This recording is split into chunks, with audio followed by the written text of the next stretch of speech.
山猫先生、実は私、今月から課長になったんです。おう、ゆきちゃん、昇進おめでとう。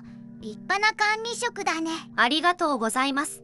でも、チームのみんなの体調やメンタルって、上司としてどこまで気にかければいいのか、正直わからなくて。いい悩みだね。それはまさに、ラインケアっていう、管理職にとって一番大事な役割の話だよ。ラインケア？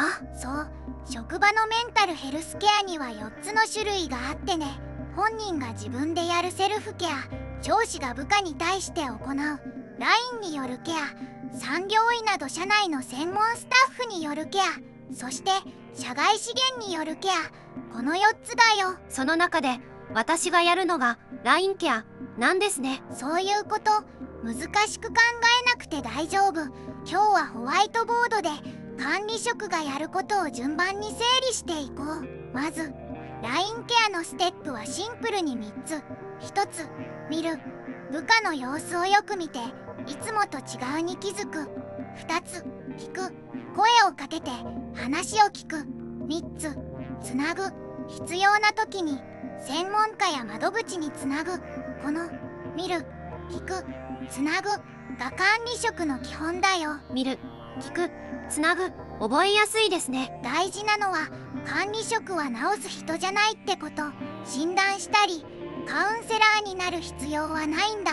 変化に早く気づいて適切な場所につなぐのが役割だよ。じゃあ最初の見るポイントは、その人のいつもの状態と比べて変化があるかどうか。具体例は3つ。1つ、筋体が不安定になる。遅刻や早退、急な欠勤が増える。2つ、パフォーマンスの低下、ミスが増える。納期に遅れる。3つ、コミュニケーションの不具合、口数が減る。報告や相談が来なくなる。数字で見える筋体だけじゃなくて、仕事ぶりややり取りの変化も大事なんですね。そう、難しい検査や特別な観察はいらない。ひとまず職場で確認できる内容で十分なんだ。あれ、いつもとちょっと違うなという感覚が最初のサインだよ。ここでなぜラインケアがそんなに大事なのか、少しだけ法律の話をするね。会社には社員が心身の健康を損なわずに働けるよう配慮する安全配慮義務という義務があるんだ。安全配慮義務違反になるかどうかは2つの要素で決まる。1つは予見可能性、危険に気づくことができたか。もう1つは回避可能性、それを防ぐ手立てがあったか。この2つが揃うと義務違反と判断されやすいんだ。例えば危険作業なら高所作業をさせていて命綱をつけさせていなかった場合、落ちる危険は分かっていたのに避けるための対応をしなかった。そういう構図だね。メンタルヘルスも実は同じ構図なんだ。部下のいつもと違うに気づけたのに傾聴や対応をしなかった。この2つが揃うと安全配慮義務違反になり得る。だから見ると聞くは部下を守るだけじゃなく会社を守ることにもつながるんだよ。気づいていたのに何もしなかった。それが一番いけないんですね。そういうこと。じゃあ気づいたらどう声をかけるか。コツは3つ。タイミングは2人で落ち着いて話せるときに。場所は周りに聞かれない静かなところで。言葉は責めるんじゃなくて心配を伝えること。例えば最近ミスが多いぞ、どうなってるんだ。NG、相手は責められたと感じて心を閉じてしまう。代わりに最近少し疲れているように見えるけど大丈夫と、あなたを気にかけているよという形で切り出すのがコツだよ。同じ気づきでも伝え方でこんなに変わるんですね。声をかけて相手が話し始めたら今度は聞く。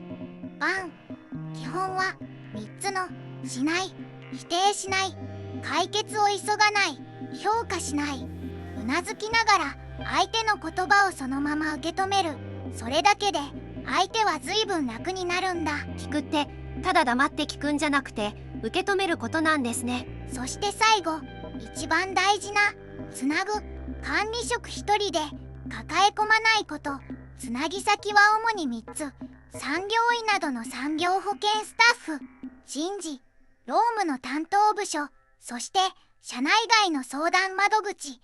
気になる部下がいると早めに相談するだけでぐっと対応が楽になるよ。一人で全部背負わなくていいんですね。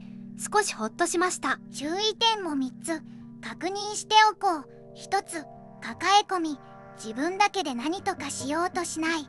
2つ、決めつけ、うつだなんて診断は絶対にしない。それは医師の仕事。3つ、プライバシーの軽視、聞いた話をむやみに他の人に広めないこと。気にかけることと踏み込みすぎることは別なんですね。最後におさらい。LINE ケアの3ステップは、見る、聞く、つなぐ。